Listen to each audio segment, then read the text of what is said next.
What is up, everybody? This is Recap Rewind. I'm J-Lag. And I'm NB. And we are recapping and reviewing Riverdale, Season 7, Episode 6, and it's called Chapter 123, Peep Show. And don't forget, guys, stick around for the ending. We're going to go through our recap roundups, our best moments, our best lines, so many things. You guys sent in so many roundups, so stick around for the end of the podcast for that. As always, to our continuing listeners and our brand new ones, thank you so much for joining us. Don't forget to like, comment, and subscribe to the channel. Let's get into this episode. Just comment your life away. Just comment. Just flip and die. Oh my god. Okay, so where are you at after this episode? It was like, I see what these writers are doing. What are they doing? For me, this episode was extreme. No, for you? For me. Yeah, for me. It was a little slow.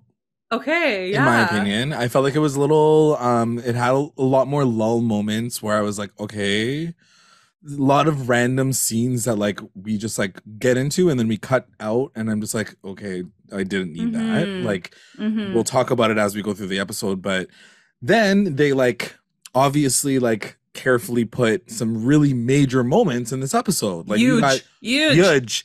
And according to Veronica, huge moments. Huge. Okay, I don't need binoculars. I 100% agree with you. Like, I felt the same, but I was like, why am I feeling this? Like, it's all about the ships this week. Like, I shouldn't be feeling this. But then I think one of our listeners, Sierra, and messaged us, and they were also like, the Jughead scenes like slowed everything down, and that's how I think I felt about it too. Like every single time it cut back to Jughead, I was like on my phone again. I was like, okay, I'm bored. Like, I don't care about this. Yeah, like it kind of just like like it gave this like really lull to the episode where everything else was like really juicy. I was like down for it. We can talk about that later because I do think the whole Kevin and Clay thing could have been sort of like the third component to this episode. Agreed. I want to shout out to my husband.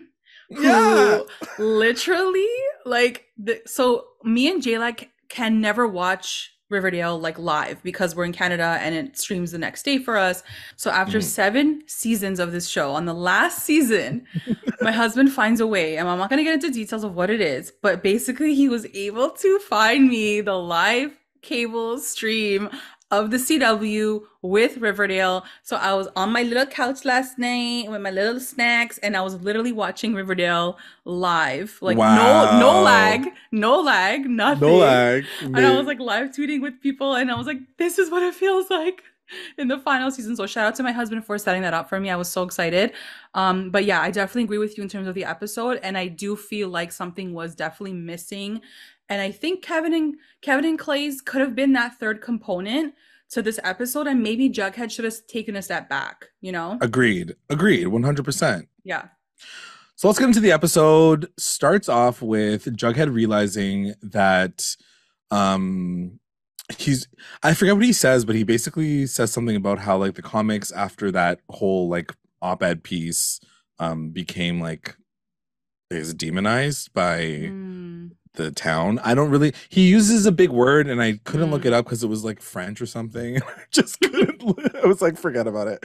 But anyway, he's reading a comic book, and he realizes that it's exactly the plot line and everything almost is exactly like this book by Brad Rayberry, right? Is that right? Yeah, which is like a play on Ray Bradbury, who did Fahrenheit 451. So obviously like cool writer, whatever.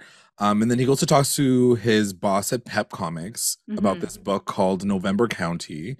And he's like, did you plagiarize this book? And essentially the boss says like, technically yes, but we thought he was dead. So we just like didn't ask, didn't even pursue it. Yeah. So, okay, fine.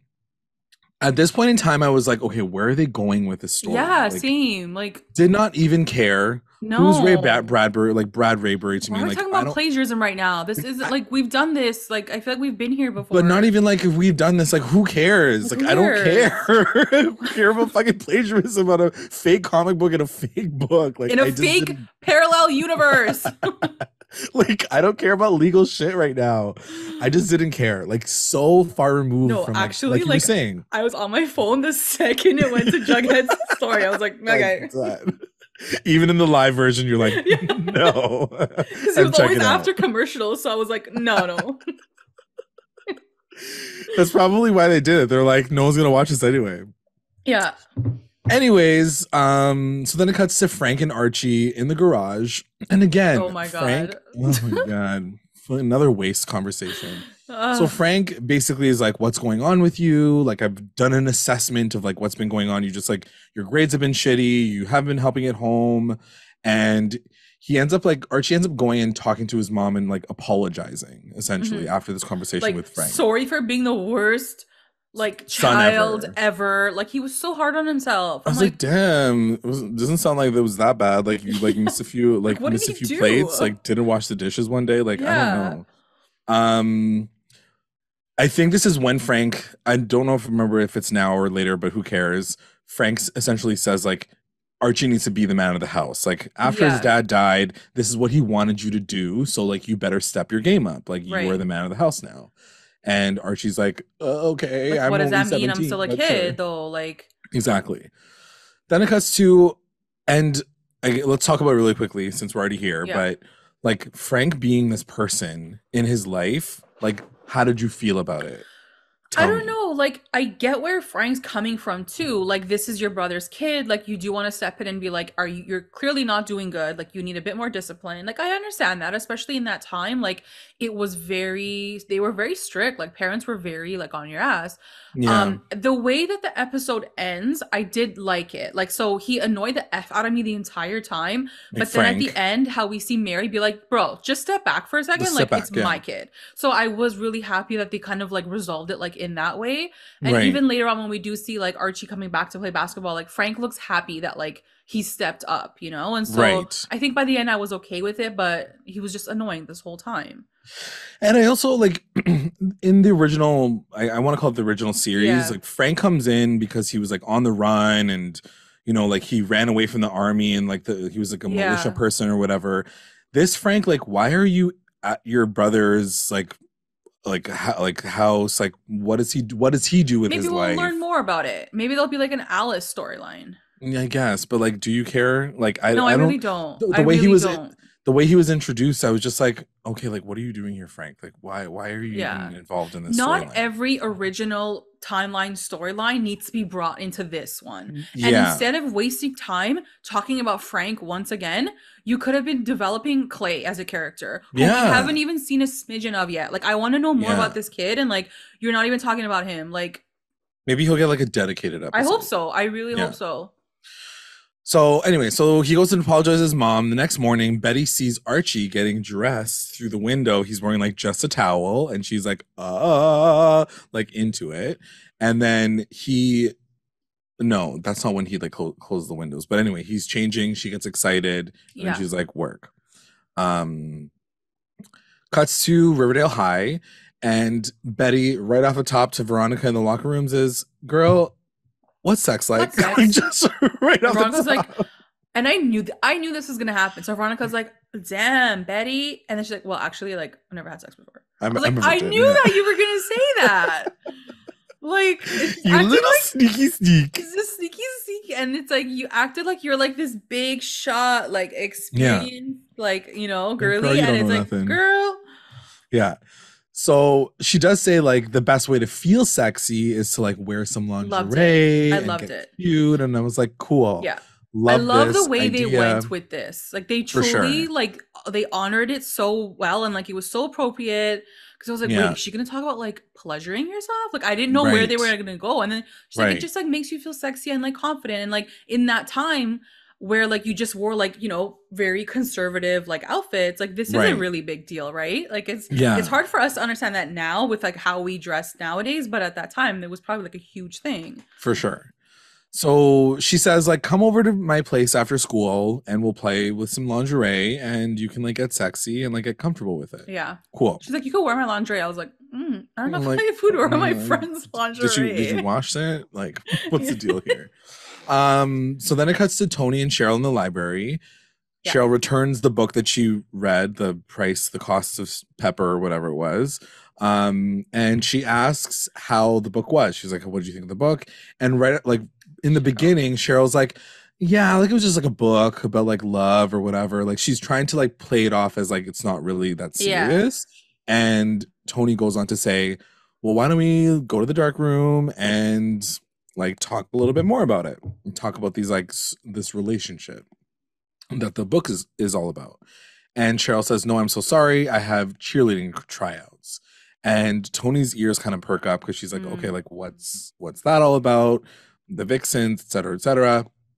It's funny because it was the first time in the episode where I saw, maybe it's not the first time, but specifically in this episode, I saw a big Vixens poster in the locker room. And I was like, oh my God, like, where are the Vixens? Like, I miss seeing them. And then right then it like cut to it. I'm like, oh, okay. Like they were kind of like. They're bringing them in. They're bringing it in. But I did love how like Cheryl was like, oh, I'm going to go to cheer practice. Like, you won't be interested in it. Like, you're too like cool for this. Yeah. And then Tony was like, And she's I was like, oh, that's intense. She's like, let's go. So then it cuts to Archie telling the principal with Uncle Frank that he's going to do better in school. And another thing I guess we have to note, because like the scene was in there, he leaves the principal's office and the principal asks Frank to stay back to talk to him. Is Frank here for some nefarious reason? Yes or no? What do you think? I feel like the men of the town have like this like nighttime like the Skull Committee sort boys of type club. of boys club where they're like, how do we keep our kids in line? Right. You know? And maybe Frank's just like a part of that. Yeah, maybe he's like the muscle of it all or something. Who knows? Yeah. Because we know that in the other world, by the end of like the flip, like he ends up like on the bad side of things, right? So yeah, I mean, I think there must be some sort of like boys men's club where like they're like making sure all the kids are sort of staying in check. Right. And I do feel like maybe some of them have a more nefarious like motive than like maybe Uncle Frank does. Maybe Uncle Frank just like wants them all to stay in line and like play basketball, you know? Right. And they're just like taking advantage of the fact that like he's on their side or whatever.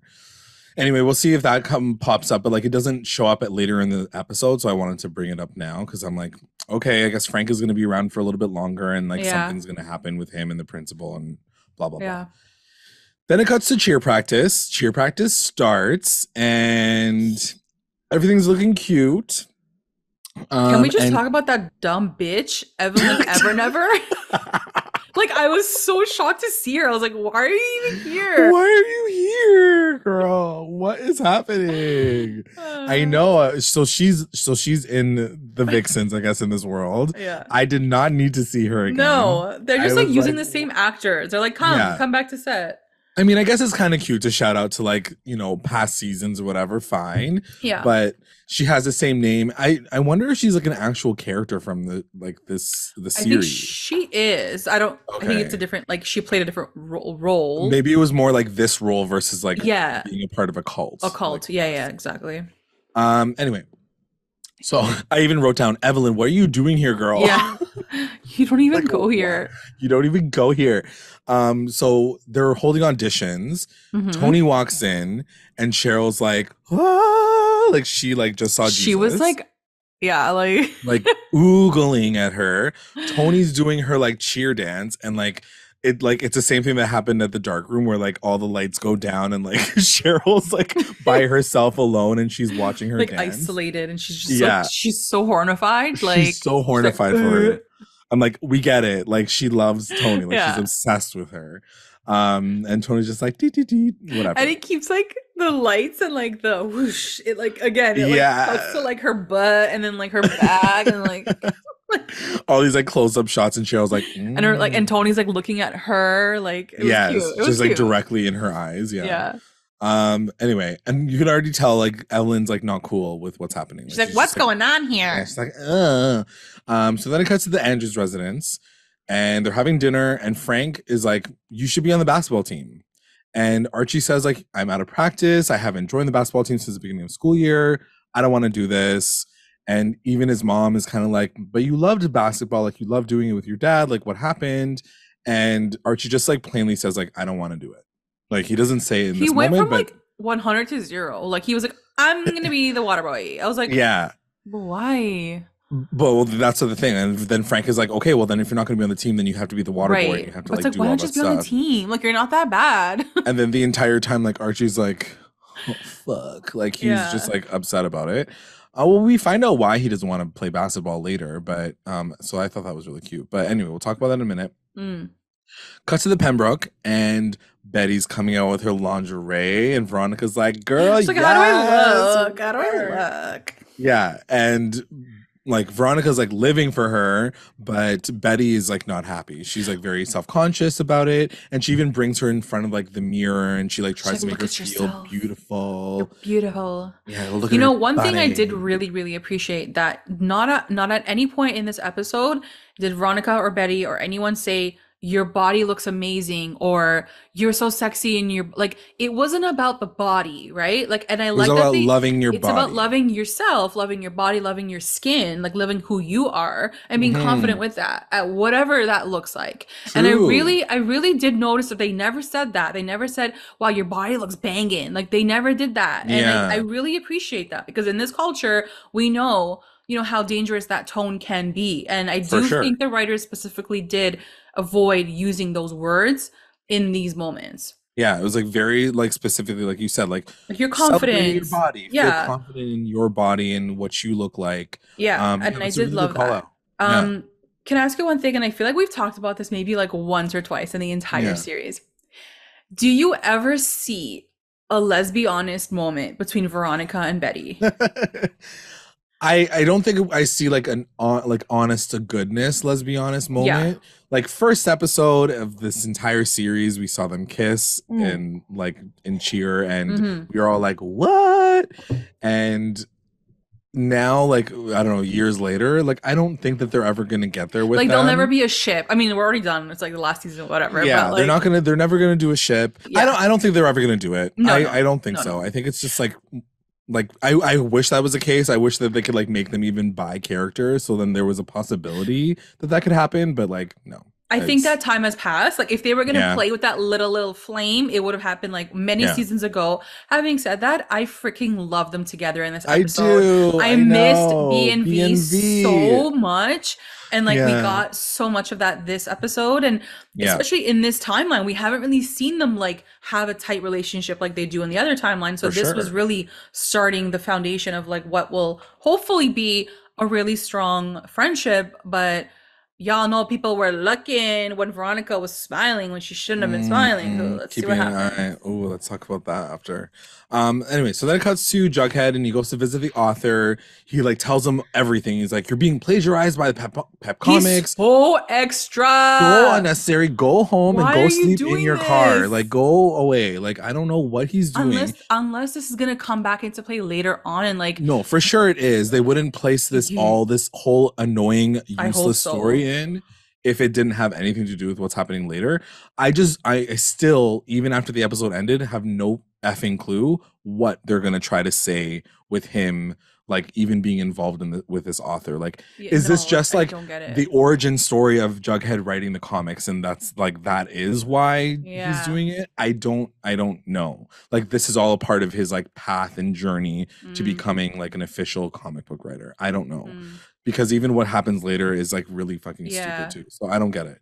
Anyway, cutting to Thornhill, Evelyn is talking to Cheryl and she says, like, "I don't know about Tony. Like, I have some weird feelings about her." And Cheryl's like, "You better watch what you're saying. I think she's a lesbian.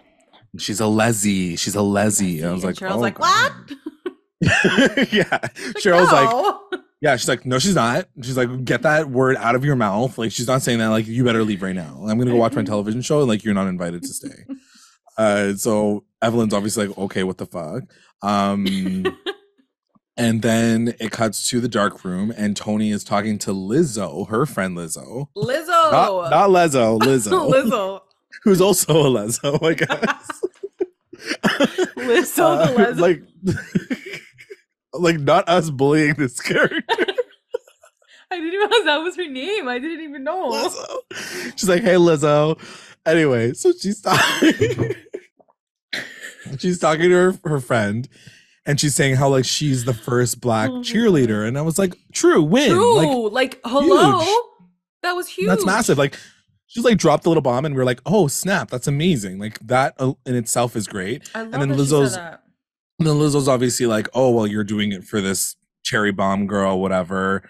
And Tony's like, no, like I'm just like doing it to like whatever. Obviously, whatever she's getting into it. Cuts to Archie. And even she was like, Lizzo was like, it's okay. I would lick that cherry bombshell Sunday. I was like, oh my God, okay. Like they get real graphic about what the Yeah, I was like, super sexy.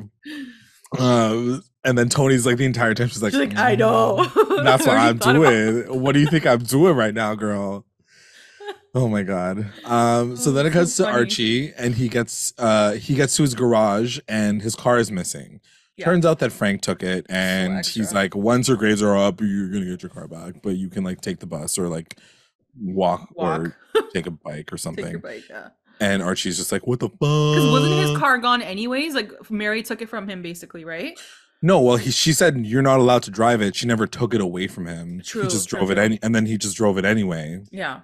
So like it was never like gone from him. He just literally took it. Yeah, I don't know where he put it. Then it comes to Riverdale High. Veronica asks Betty about her lingerie. She's like, ooh, are you wearing it today? Like, how are you feeling? And Betty's like, no. She's like, I have to change later, and like I don't want people to think that I'm a big fat whore. No, she's like nymphomaniac. I was like, girl, calm down. Well, poor girl. That's what. Remember, that's what it was. And that's what Kevin said to her too. Like, are you like a nymphomaniac for like, or sex maniac for trying to kiss me? Yeah. So like, Betty obviously always has this like sexual oppression storyline. Dark Betty.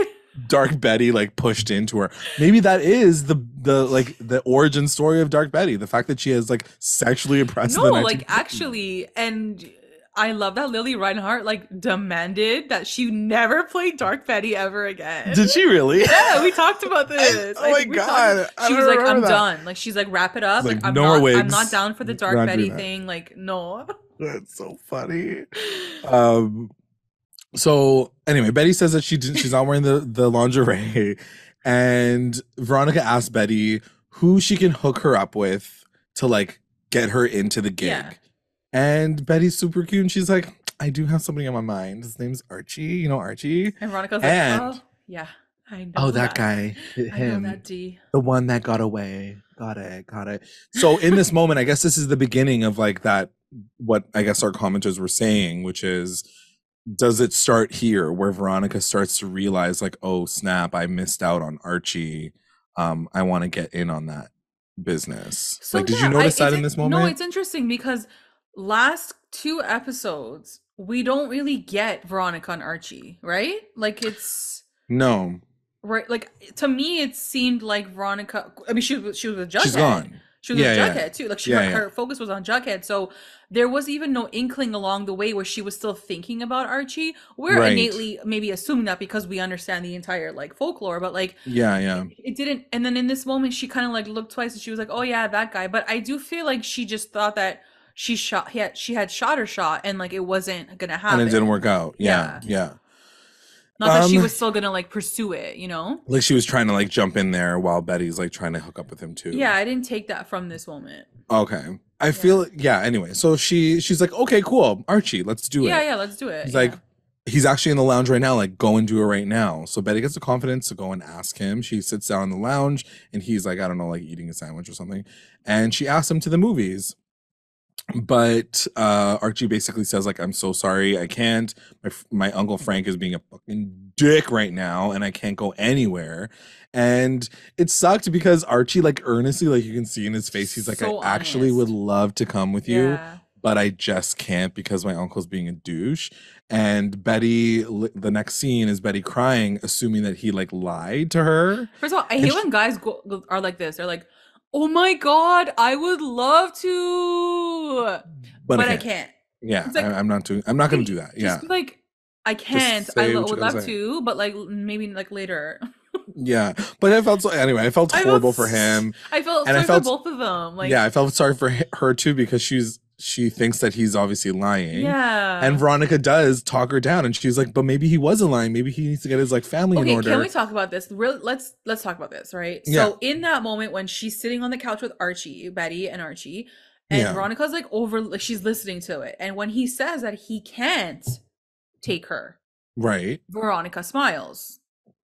Oh, I didn't notice Come that. on. Oh my God, I must have been taking notes at that point in Oh time. my Damn God, it. yeah, everyone like freaked out online, and I was like, okay, I can't wait to talk about this with you later. Oh. So, okay, so this is the thing. For Sneaky me, when I sneak.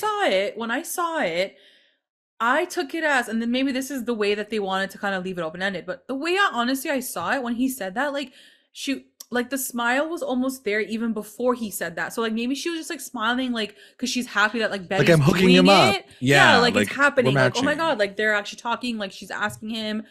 But then people were like, no, like she smiled like right when he said, like, no, I can't go with you. Everybody gets so like granular about But it. I'm like, But and I fair. haven't rewatched it, but like I want to rewatch it and like see again. But like, if she was smiling when he said that, like that's pretty fucked up. That is fucked up, and that's it keeps begging the question, like, what are they doing with her story? Are Yeah. they making her a bad girl turn good girl? Like, Yeah. is she a reformed girl now? Is she still working on herself? Like, what's the deal with Veronica? Or I think to So your point, like you said, is that she doesn't know that she still wants Archie until this moment, and she's like, wait, maybe I yeah, want him. I want him. Yeah. Yeah. So I don't know, like I can see the triangle kind of persisting throughout the rest of the season, but Yeah. maybe more heavy on like Betty and Betty and Archie like Archie. being together. But then like where does Veronica fall? Like are we just waiting now for like Reggie to come into the picture to like distract her again? Like I really don't know, and I don't know if I want that right now. Like we're Want 7 what? seasons in, like the triangle and the push and the pull and like her trying to like maybe even like hijack the relationship between her and like and sabotage Betty in some way, because from I get what the commenters are saying and what people are saying about that scene, but what you see in the rest of the episode is all just like it seems very like genuine, like Veronica is trying to help Betty along, and like I never really noticed that there was like any level of like competition or she wanted to screw her over in some way. So I don't know, like unless she's the one that calls Frank in the like the middle of the night because she knew that Betty was about to talk sex. I don't know. I just think if they planted that smile on purpose, like that's fucking evil. And no, but like I don't know if Veronica could come back from that. You know what I mean? Like that's a very it's pretty tight. Yeah.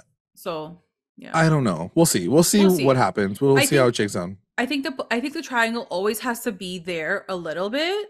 And I think this episode played with that perfectly. It was perfect because it was still like Veronica trying to help Betty, but you could kind of feel that Veronica was getting excited too. Right. So, but to your point, we'll see how far they actually take that. Like, we don't know. Because like how many times do we have more times? Yeah. To see the iteration of this triangle. So then she says, okay, don't worry about it. Like, let's get some good time boys and like hang out with them to like get your mind off things. And she says there's a boys' school down the street, Stonewall Prep, that we can like just snatch some boys from and like hang out with. And Betty's like, okay, cool, let's do that. Then it cuts to Evelyn going into the locker room while everybody's practicing and doing stuff. And like Archie's like picking up water from Julian. He's like, Julian's being a dick this entire episode. And she goes to the locker room and then she snoops inside of Tony's locker and she finds the lesbian book. And Tony confronts her, like as she's, she doesn't realize that she's in the shower. She comes around and she's like, what are you doing? And Evelyn basically like confronts her and says, oh, so you are a lesbian. I knew that from the beginning, whatever. And Evelyn, I think, goes on to say like, oh, like Cheryl was even denying it, but I knew that it was true. And then Tony's like, tell me more about what Cheryl said. So like, that's how that scene ends. So we'll see what happened. Well, we know what happens next, but she's like fishing to hear what Cheryl had to say. Then it cuts to Pep Comics and Jughead's getting like super excited about his first print. And then Brad Raybury comes in and he's like, where's the owner? I'm going to talk to you about the lawsuit and this and this. Where were you for the last like year? That's the thing that annoyed me. Where were you? I feel like he came in a way that was like, okay, so two things are wrong with the story. First of all, Jughead being an avid comic book reader would have already booked the fact that he's been plagiarized 8 times over. Like, this is the Yeah. episode where he's like, I looked back at their catalog and there's like 8 stories that they stole from him. Like, you would have known that. You're an avid comic book reader and you're obviously a fan of him. So they like you would have known this by now. Yeah. Secondly, why did you think that this was a good idea? Like telling this guy that there's stealing your stories and you should talk to Pep Comics when you just published your first freaking print. You're getting excited about your job, and now you're out here like the the balls balls on him. I was like, just be grateful for where you are in your present self and stop trying to like save help everyone. everybody. Yeah. And I think that like the character, like Brad Rayberry's character, he seems like a disheveled like author that's like a bit of like a introvert, like doesn't leave his apartment. He was like Jughead's grandpa. Yeah, like when you first meet him, he's kind of got that vibe, and then he comes in with a suit and he's like ready to go. So like maybe it just like took him that much time to like come out and be like, "Yo, you're stealing my stuff." Like I honestly don't know. And like, I'm sorry, maybe it was just and Jughead like, telling him like you should sue. Talk about this after, but like in the end, like the man just like cut the check and like was like okay with it. And it's like I don't understand that the thing of the story is like, so you bought out. So like that's what the moral of the story is. Like I thought the moral of the story would be like you have integrity, like you don't sell your things. Like the man ripped your stories and you're okay with like $2 a story. I was like, okay. Right. Cool. Or like give me like royalties for like the other stories as well. So yeah, they negotiate. He gets a portion of the comics based off of his book, and like I think he even cuts a deal for him to like continue to build stories later. Which I was like, okay, again, a storyline that I don't give up about. Like I do not care about this story at all. So anyway, it cuts to Pops, and Jughead and the author are talking at a booth, and Jughead basically offers to readapt his books for comics. And Brad Rayberry is like, okay, sounds good. And then Ray asks, or Brad, is it Brad? Anyway, whatever. Ray or Brad, which Ray asks Jughead about his dad. He's like, what does your dad think about you being a writer? So we finally find out about FP. Turns out that FP does live in Toledo. He ran away from Riverdale because like there was some sort of like bank heist or something that he was involved in, and he like had to hit the road. Left his behind. And then Ray basically says like, why don't you write about that? Like instead of writing, I think it is Brad. I think you were right. I don't fucking know. I think I changed it in my notes like 3 times. Ray is the real guy. Okay, so Brad tells him to write about it. Because he's like, you're writing all these like comics, but like this is like an honest story. Like you should write what you know. That's the #1 tip in writing class. Write what you know. And Jughead says like, would you be willing to read it if I wrote like a little short story? And Brad says like, yeah, absolutely, I'll help you. Come on, Brad. Cute little like whatever relationship that they're building, fine.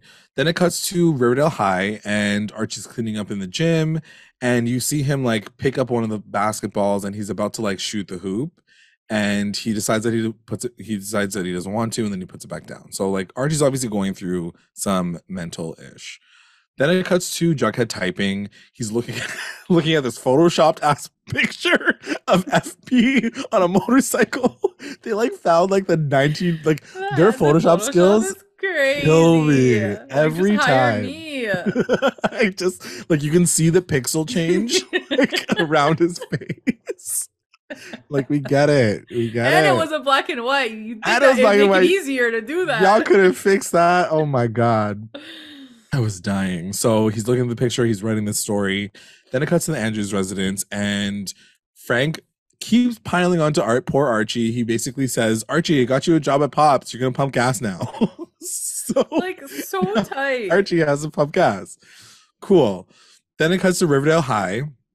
Jughead is showing off his comic, and all of his friends are like, yo, that's sick, that's amazing, like I'm so happy for you, like we should go celebrate. He's like, no, I'm gonna go to like the author's place and we're gonna like read my story or whatever. Then it cuts to Tony confronting Cheryl about what she has said to Evelyn about not being a lesbian. And I loved that they put this in Yeah. because it was a really like, because I knew that where they were going with it, but when Yeah. they got to this point, I was like, oh, like she's really like coming in on Cheryl.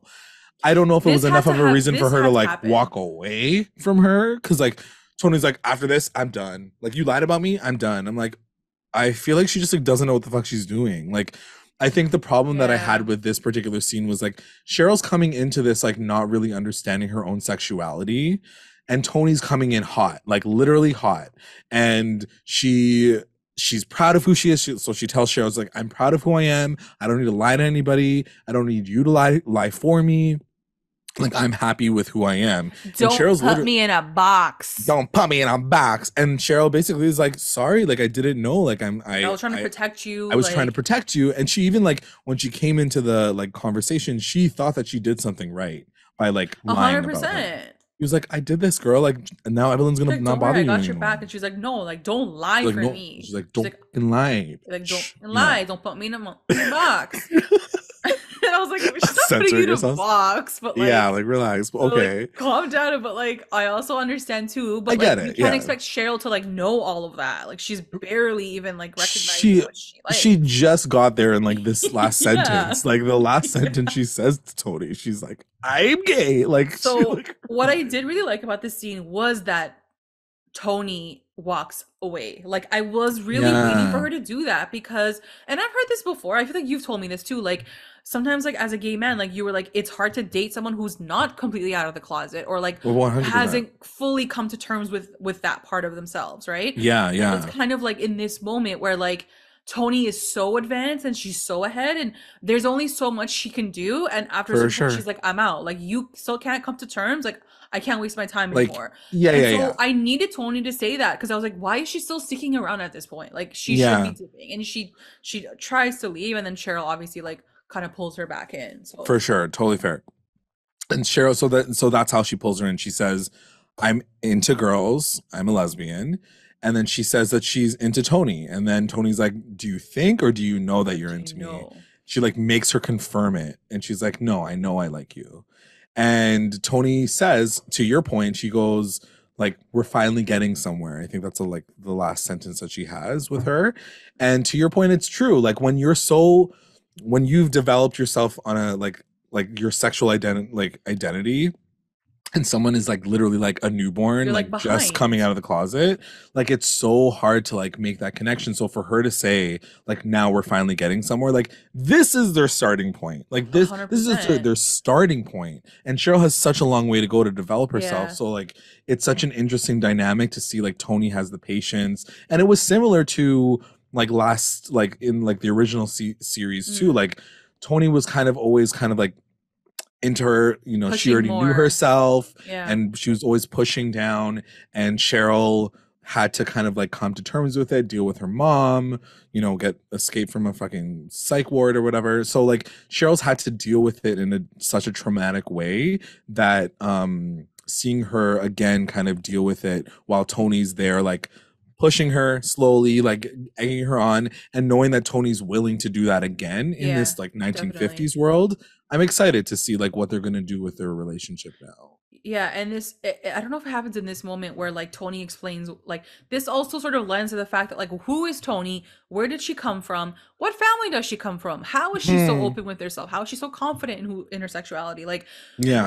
we are all asking these questions and we want answers this season. And Right. we do get another glimpse. And I think is it in this moment where Tony It's was later. like, It's like oh, when they're okay, in the so we dark room, can they talk talk about it about it. Yeah, after. we'll talk But about it she in a does second. say those things, and I'm so happy they said that too, because we've been waiting for that. We've been waiting for sure. Everybody's been asking for it.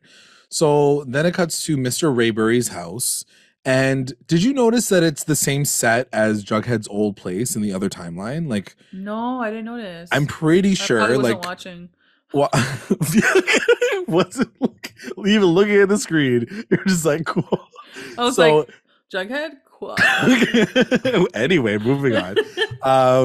But yeah, commenters letting me know if I'm correct, but I'm pretty sure it's the same place that like him and Tabitha move into. Like it's the exact same like couch and like the Mm, books behind him. Anyway, it almost looked exactly the same. So maybe it was like this idea of like the parallel between like the comics and like the could he books be and the future Jughead? Mr. Raybury. I Yeah. don't know. Oh no. Okay. Let's get Tabitha in this gig. So he goes and makes him tea before he reads his story, and Jughead, like, I don't even know how he saw it because like it was in a fucking box. So he like sees a box on the side and he like opens the box. He pulls out a manuscript and then he stuffs the fucking manuscript into his bag and So like what calls it a was day. it? What was It was a that? it was like an unwritten, unpublished book From that that he guy. wrote. That So he that guy stole wrote. it. He stole it. Yeah, he fully stole it. What the I love that you're gagged now because you No, did so not pay. when I saw him take it, I was like, "Oh, like was he looking for that? Like was it evidence for something?" I thought maybe. And I'm Right. like, No, "Oh he my like God, he fully just fully steals his thieved like story. his Yeah. story." Oh, Yeah. wow. Which is bullshit because I feel like you're building this relationship with this guy. You literally told him like go call those guys because they're gonna plagiarize your shit. You could have Yeah. easily pulled it out and been like, what's this? I like, what can I read it? Like, is this is Yeah. so it sounds like such an exciting thing. Like, why aren't you publishing it? Like, have the conversation there. Instead, he's like, I'm gonna steal it and then later talk to you about the fact that I stole it. Like, it was so dumb. Anyway, like what a Waste of dumb move. time. Waste of time. Cuts to the dark room. Cheryl and Tony are talking about her Aunt Carol, like Cheryl's Aunt Carol. It was Penelope's sister, and Mm. how Aunt Carol was a lesbian and she moved off and like lived her best life. And like Penelope and her had like a bad falling out. And Cheryl always like wished that she could be like her aunt, like live like this Mm. free lesbianic life. And then Tony in turn talks about the fact that she likes both boys and girls. She knew at a very young age. And her parents actually in this like timeline kicked her out. And her grandma is the one that accepted her. Mm-hmm. So then Cheryl was like, your grandma accepted you? Like, wow, like what a change in your Yeah. storyline. But yeah, you learn a little bit more about like what Tony's backstory is. What did you Yeah. think? Do you feel like you got enough? I don't feel like I got enough. Okay. But Yeah. like It felt like a very like bloop, and that was it. yeah, like it's there, but then like that's it. And But like then what? Yeah. tell us, okay, Tell us so your more. grandma accepted you, but like how did that come to be? Like did you ask your grandma questions? Like like did she have a friend that she knew? Like like there could be more layers to that Yeah. story. Yeah, Are you exactly. satisfied with that? Like are you A part of me is also just like, I don't know how much deeper they're gonna get with that yeah. and like what the significance of it Yeah. is. So I was like, okay, like we find out that like, but do we get to meet the grandma? Like, would we be able to Mm, learn like is that how Cheryl's gonna have that gateway into like learning about acceptance? Like mm, it'd be interesting to see if they tie that into like more story with Tony. I just don't know what they're doing with her. So yeah. yeah, part of me is like cool if this is all we get, like let's keep moving, but if we don't then I'd like to see like the grandparents and like maybe some drama with Tony and her parents, so her and Cheryl can connect on the fact that they both have shitty parents, you know what I mean? Like Mhm. I don't know, we'll see. um Cuts to Pop's diner and Archie's pumping gas outside, and poor like everybody else is like having a great time on the inside. Benny and Veronica on their double date, like all the boys are asking them questions. And I think there's a moment in time where like Benny and Archie like lock eyes with each other, like she sees him from the outside like working at the gas station. And we have a really this random cute Oh moment my with God, it was Pop. so cute. I was so Yes. happy to see it. Because he's been sort So of MIA this entire time. yeah, he shows up a few times here and there, but like he definitely doesn't like He have like doesn't have a many line like lines. this. Yeah.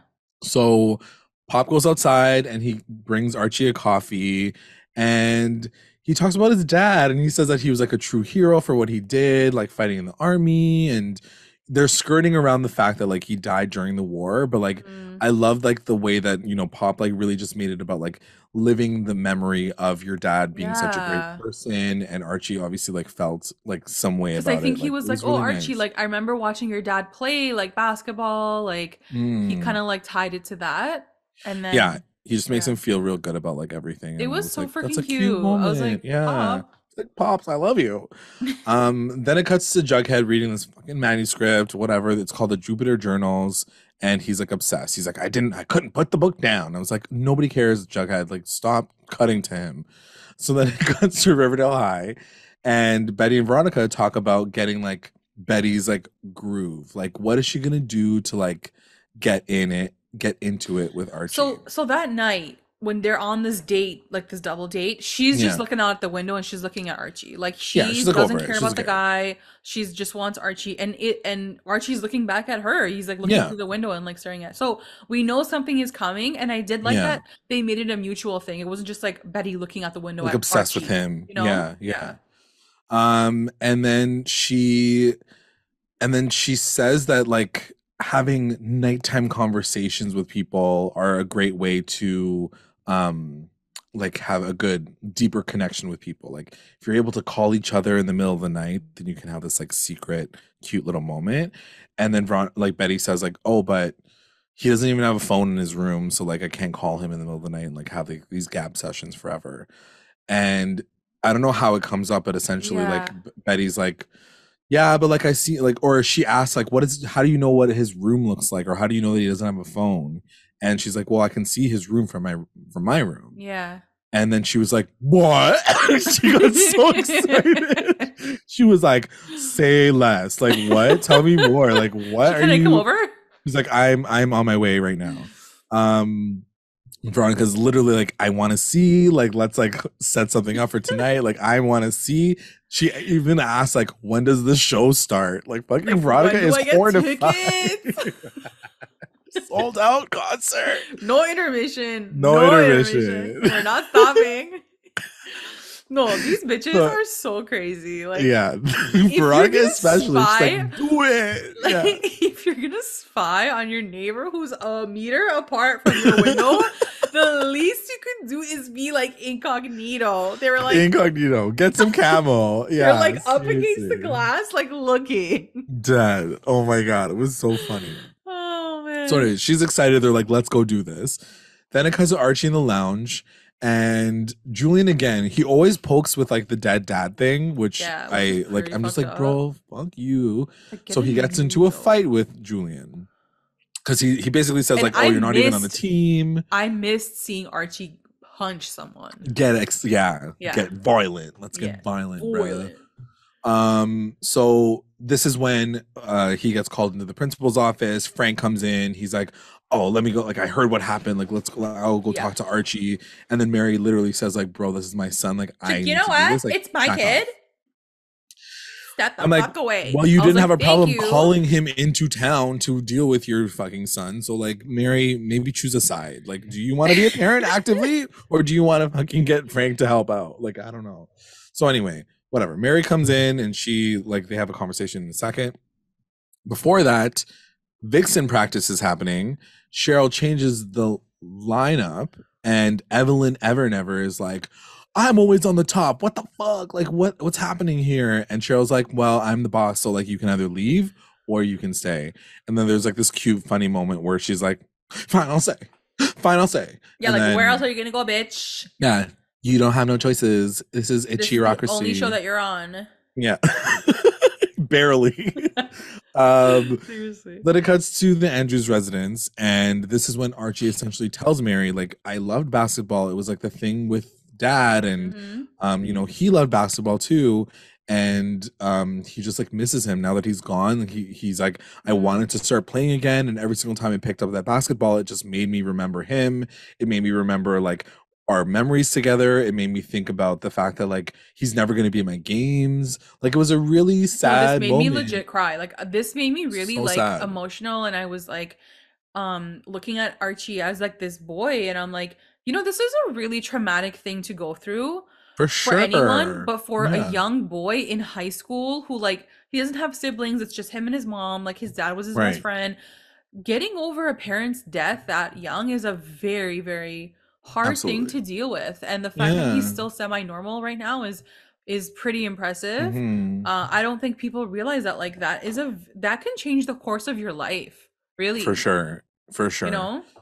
Yeah. So yeah, it was a really, really sad, like it was really sad, really heartfelt. Like the Yeah. writing was really great to hear the story. And I know that we hear it a lot, but I feel like it's important to remember that like this doesn't ever go away. For Well, that's- Archie, exactly. you know, like it's gonna be his life And for it's the like- rest of the series. And like, you know, it's an actual thing that happened with Fred's character. So like, you know, it's Yeah. one of those things where it reminds you that death is kind of a finite thing, and you have to deal with the consequences of that, and there's people who are left behind that need to deal with that too. And I just like the way that they brought it back, said this is why he doesn't do basketball, but then the ending thing is like Mary trying to encourage him and say your dad would be proud and like you should do it, you're so good at it, and trying to get him back into the groove of it, which is what you need when you're mourning someone and you're losing yourself a little bit.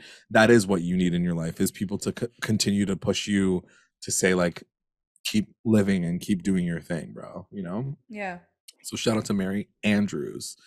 Then it cuts to Mr. Ray Burry's house, and Jughead goes right in and he's like, yo, I stole this book from you yesterday, but you should publish it. What the fuck is your problem? Like, what is wrong with you? What are you doing? What is wrong with you? I did not understand this whatsoever. He's like, so hear me out. I stole your book. Don't get mad. I saw it saw it inside a box. What were you gonna do with his book? You were gonna write it as your own? Like, I don't understand, MB, what the fuck this story is. So he obviously gets pissed, the author, and he kicks him out. He's like, you're just as bad as the guys who were plagiarizing. Like, I literally made you tea and you stole my manuscript. You stole my shit. Like, you couldn't even talk to me about it until after you read it. Like, what the fuck is wrong with you? I just didn't understand how Jughead would have even like fathomed to do this. Like, I guess we just have to keep saying like his soft 17-year-old brain is like not smart enough to not do that, but okay. But he literally deals with that in the beginning of the episode with Pet Comics. You literally just did what you just did. Yeah. Like, exactly. Are you dumb? Bro, get it together. That's what I mean. You're wasting time. Like, we only got 45 minutes on this goddamn episode. Anyway, so stupid. Then it cuts to the locker room, and Tony thanks Cheryl for like dealing with Evelyn and her being like a total biatch. And Tony's like, I think I should give you something to like thank you. And we get our first CHONI kiss. CHONI fans around the world are applauding. I know, it's like no, but like the way every CHONI kiss has like a lens flare, like lens flare. Like every single is one. Like the same. Every single one, yeah. Like no matter where you are, you got the lens. It's flare always kiss. Like their silhouette behind like the profile. Of, like, yeah. Light. Oh my gosh. It's so cute. But it was cute. Happy to see it happen. It was Let's do it. Yeah. It was time for it to happen. Yeah. Betty's room. Cuts to Betty's room. And the show has begun. Lights, action, camera action. Camera action. Literally what you were saying though, like they are like at the window, like staring, like no cover, no like, camouflage. Do something. Like she's like they're both like, eh? I mean, I was too. Obvi, but like at one point, Veronica's so funny. She's like, maybe we should get some binoculars. Do you have binoculars? And she's girl, like, you're oh, like never a mind. meter away. And then she's like, never mind. You don't need them for what he's got. He's got a lot of big abs. And I was like, you just talk about his dick. Like, is that what she said? His big abs? She's like, his big, and then she like pauses and she's like, oh, okay. I was like, okay, you want to talk about his like talk about it. Let's talk about it. Let's talk about it. The detail. We don't talk about it, but now we do. Yeah.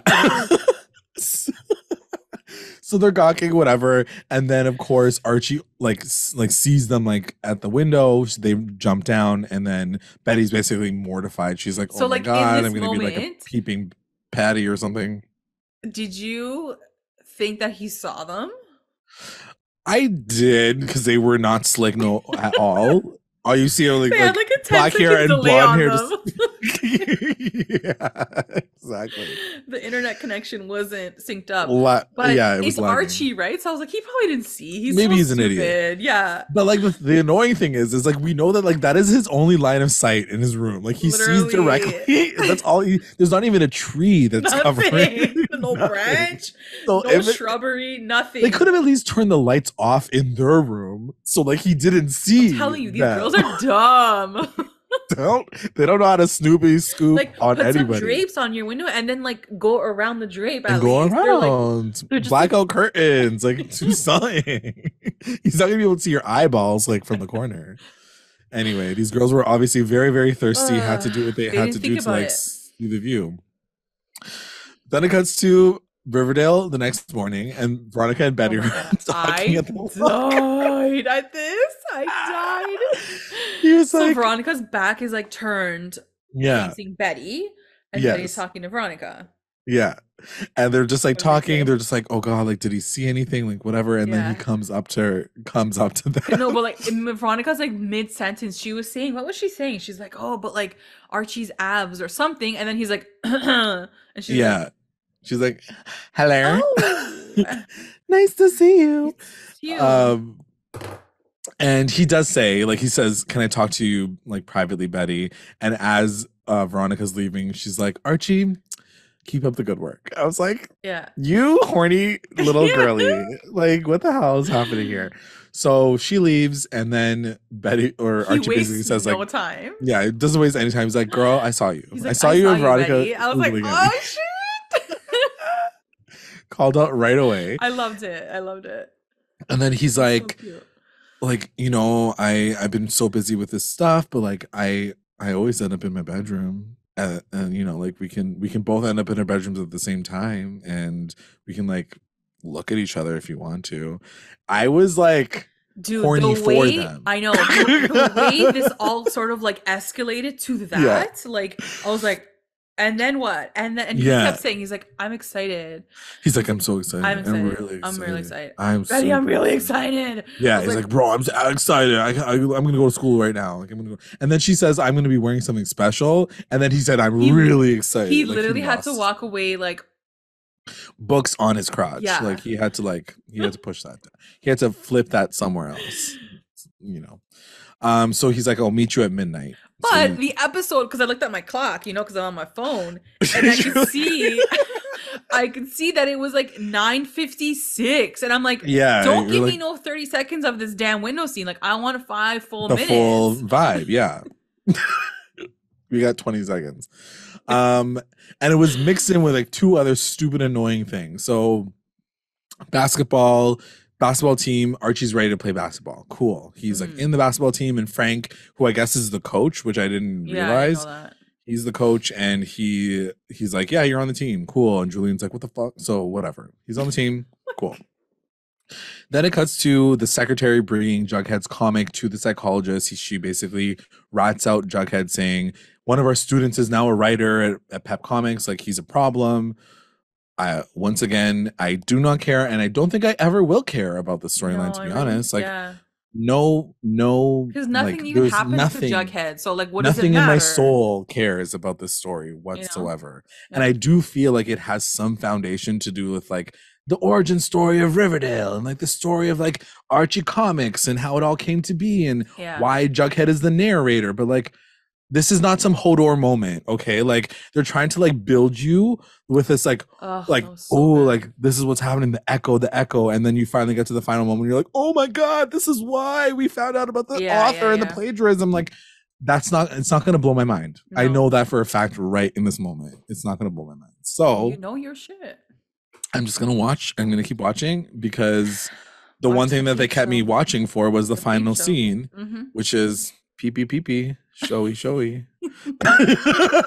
So it's basically like they like run to their rooms, they're like getting ready. Yeah, the clock's he like literally waits for like the clock to like hit 12. Okay, you guys can see each other. Like, you don't have to wait till 12. Like, it's like 11:59, 11:58. Yeah, like, he's like, okay, now. Yeah, so he gets in front of the window, and it's really cute. No, sorry, you say it. No, like it was really sexy. Like, I have to say, for a show that's 7 seasons deep, to constantly reinvent.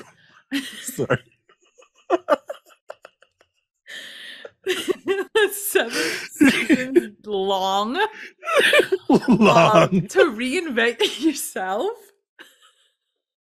To reinvent yourself and make a new type of like sex scene without being a sex scene. This Yeah. was really sexy. Like, this was hot. Super sexy. I was super impressed with the way they filmed it, the way they shot it. Music was on point. Music was on point, which was very clutch. Lily's acting, Archie, KJ's acting. And so it kind of goes slowly, right? They look at each other and then they take off like one layer first. Yes. One layer at a time. She was wearing like her golf shirt kind of thing, and then she takes that off, and then her lingerie is like underneath, and then he takes off his shirt. Yeah. And then like it got to like, okay, take that off. I don't know what she took off next, but like it cuts to him and like he has nothing but his underwear now. Underwear on. Yeah. He has nothing but his underwear on, and I'm like, is it gonna like cut to Riverdale now? Like when is it gonna end? I'm like, don't you do that to me. I was like, the lie detector determines that how do you not have a raging boner in those underwear? I was like, this is fiction. Oh my God. But realistically, super, super sexy. It was so hot. Like, I don't think it's weird because I don't want to say it's because of the time, but like 7 seasons in, you're absolutely right. Like, we haven't seen something this sensual. It's like literally a Peep show. It's like you can't touch. Yeah. Like, and you don't. Yeah, exactly. Like I felt excited for them. 100%. Which is a weird feeling to have when you're watching. I know. And the thing is also, it's like, so okay, and then let's just like end the scene right now. So then like as he's like pulling it down, and I'm like, and then it's like record scratch, yeah. And then her dad walks in, but Hal and Frank, it's midnight like, at the same time, like, which also is so weird to me, questionable, yeah, because the way even Hal walks in, it's midnight, your daughter's sleeping, you would knock on the door and be like, honey, he's like, what are you doing in here? Like what's going on? How did you know she was even doing, like, she's midnight, she could be sleeping. Like, the way also, he like, came in was so what if she sketch. was changing and like she was like, don't come in, Dad, like, you're just being disgusting. Like, he didn't even knock. And so that kind of like threw me. I was like, who barges into their kid's room like that at midnight? It's not even like 4 o'clock in the afternoon. And then unless he saw them from like down in the middle. That's what like, I feel like they're spying on them. I feel like they're spying because like they both come in at the same time. Like, and they're not even speaking. So like you don't even like, they weren't even like saying words for them to even like cue them to like go in, which makes me feel like Hal and Frank are part of the same boys club, that like this whole thing is happening, and like we have to like watch our kids because they're sexual deviants and blah. If that is the case, like, I'm over it. Like, can we just get these guys like enjoy their lives? Like, fucking, who gives a shit about these fucking dumb white men? Like, and then that's how the episode ends, which I was like, that's how it ends. But I want to go back to that scene because now that they've seen each other like this, right? Like, pretty much half naked. Basically. Does this take them out of the friend zone? Like, after this, they are ready to do whatever, right? I feel like we're ready for at least a BARCHIE kiss by next episode. At least a BARCHIE kiss by next episode. So we'll see what happens. But I think they've literally and figuratively like broken the ice on this one. Like, they're obviously into each other. If they don't get forbidden to see each other, like, who knows how fucking Frank and Hal are gonna screw all this up for us and like cockblock us all. Balls by the end of this season, this poor guy. I'm gonna have blue balls by the end of this season. What the fuck? Like, let's go. So that is the episode. Let's jump right in. Let's do this. We ain't got no time to. Gotta go. We gotta go. Okay. Recap roundups. Best moment. BARCHIE window scene, obviously. Window scene, yeah, obvious. I felt like that was gonna be the obvious choice, so I chose the other BARCHIE scene, which is them at the lockers when he basically is like, you know, we can meet together at the same time and like we can take our clothes off at the same time. Like, I just thought it was so cute, and like seeing them kind of both get excited and like Archie obviously getting very excited about what was being said. I was like, oh, this is gonna get good. WTF moment. WTF? My WTF moment, I guess, like, for me, was just like Archie insisting that like it's not really him, but like he gets like demoted to water boy, and I was like, bro, you're better than this. Like, come on, you can actually play basketball. I didn't know what else really caught me. Like, I didn't know what else really shocked me. Yeah, it was hard for me to find one too.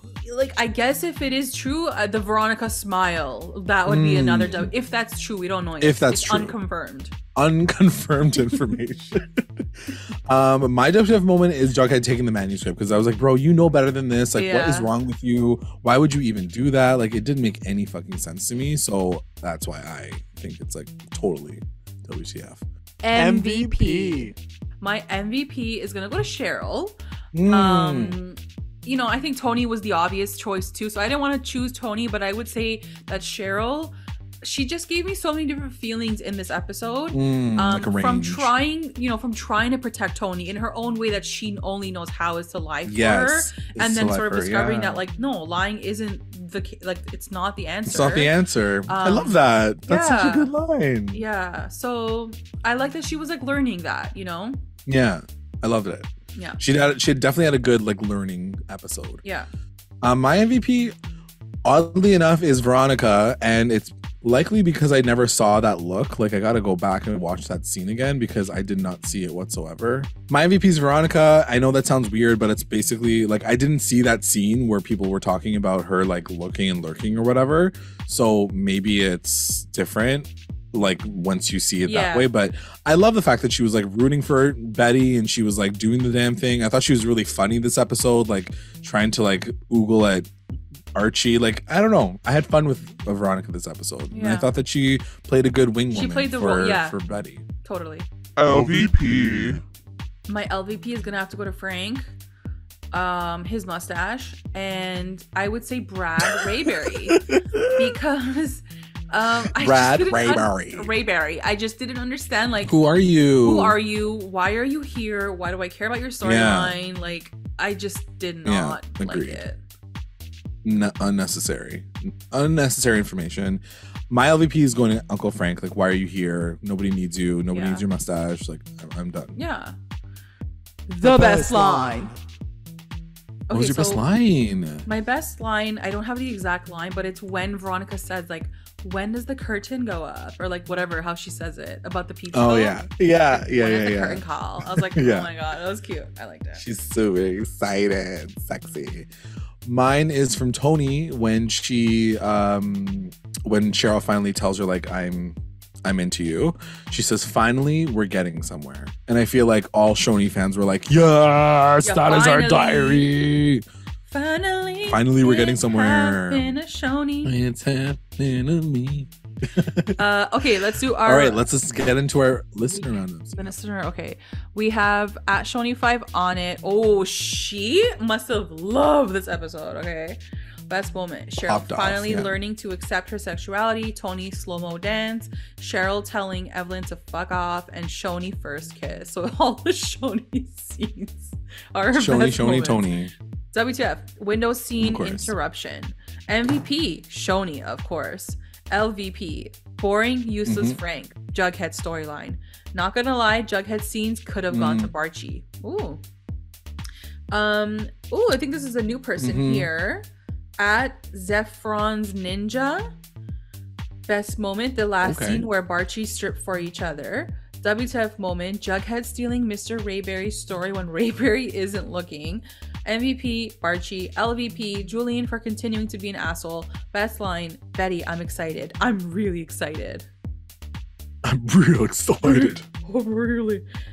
We also have at Fandroid 57821. Best moment, the very last scene. No notes. WTF moment, Evelyn ever never being there. MVP. Fair, true. The costume department is the MVP. They're killing it with the 50s looks. LVP, FP, because why is he such a bad father in all timelines? All timelines, every universe. FP he's a bad daddy. Fail Best Papa. line, when B and V called each other sexy, they should hook up. Oh, okay. Oh, there we go. Straight to the point. Who else do we have? At Shannon Amanda, best moment, every CHONI scene. The way their development has been written is so beautiful. It topped season 2 in my opinion. MVP, Madeline and Vanessa. Their chemistry is so insane. LVP, Evelyn, like, girl, take your annoying loser ass back to the farm. Best line, raz my berries and put them in a jelly jar. Yum. Oh, that was cute. Yum. This one's from at BARCHIE Ardale. Best moment, Archie and Betty talking about the movies. WTF moment, Jughead storyline as always. MVP, Betty, Archie, Cheryl, Tony. LVP, Veronica as expected. Best line, Veronica, would you mind giving Betty and I a minute in private? I did really like that line too. I like how he like controlled the situation. He, like, pushed her away. Yeah. At Mackenzie L. Burns, best moment, Betty and Archie's yearning moment at Pops. Betty couldn't care less about that date. WTF moment. Jughead being a story stealer again. MVP Barchoni. Oh, I like that. LVP Veronica being a shady bee, and Evelyn Evanever. Best line, Veronica, can you give Betty and I a moment in private? I really love that. Leave us one. alone. Leave us alone. Last one on Twitter is @ClapSeal21. Best moment, Archie and Betty window scene. WTF moment, Evelyn being on the Vixens. MVP Mary for being the only parent who actually cares about her child. LVP Frank, who asked for this a-hole to return. Best line, not until Act 5 and not until they lost their cherries, I might add. Veronica. Oh my. We have someone IG just really quickly. I think there's like 2 @Sierra N. Best moments. Easily the scene where Cheryl confessed her feelings for Tony. It was so beautifully done, and seeing Cheryl open up again, I was getting emotional watching the scene because after seasons 5 and 6, deprived us of CHONI content for whatever Tony and Fangs did. Seeing them get so much screen time feels so good. WTF moment, Betty and Archie getting caught stripping for each other. This is WTF in a really funny way because I feel like this version of BARCHIE is so much more fun and innocent, and it's so cute to watch them. Best line, I'm attracted to girls and I think I'm attracted to you. Madeline is delivering this storyline so well, and seeing Cheryl so vulnerable was incredible. I've already said my bit about the storyline, but yeah, I loved it. Love that. Loved it. And then @Marina, best moment, Betty and Archie looking at each other through the window at Pops. The scenes between Cheryl and Tony, Mary facing Frank and setting boundaries. Go girl. And Pops talk about Fred with Archie. WTF was Jughead stealing a manuscript, even if it's for a day. MVP Mary, the only parent who cares about her son. LVP Frank, why? And Evelyn, also a WTF moment, go back to the farm. Best line, Archie, Veronica, can you give Betty and I a moment in private? Wow, everybody really loved that line. She also said the same thing about Kevin and Clay, which we didn't get to talk about, but yeah, she does say that like she would have liked a bit more of that storyline in there as well for this week. And that's it. I would like to take this time to thank our patrons of the episode, our Rewinder squad, White, Cliff, Hannah, and Julia, our Lit Rewinders, Tina Ann and Kate, and our Mommy Rewinders, Becca, Sarah, and Tamala. Thank you guys. If you would like to join our Patreon family, check us out at patreon.com/recap_rewind. And also make sure you check us out on all of our socials, Instagram, Twitter, YouTube, Facebook. We also have a TikTok now. And also you can find us on Google Podcasts, Spotify, iTunes, anywhere you listen to podcasts. Like, subscribe, follow, review, and comment to say engage with us at Recap Rewind. Thanks so much for listening. Bye. Bye-bye.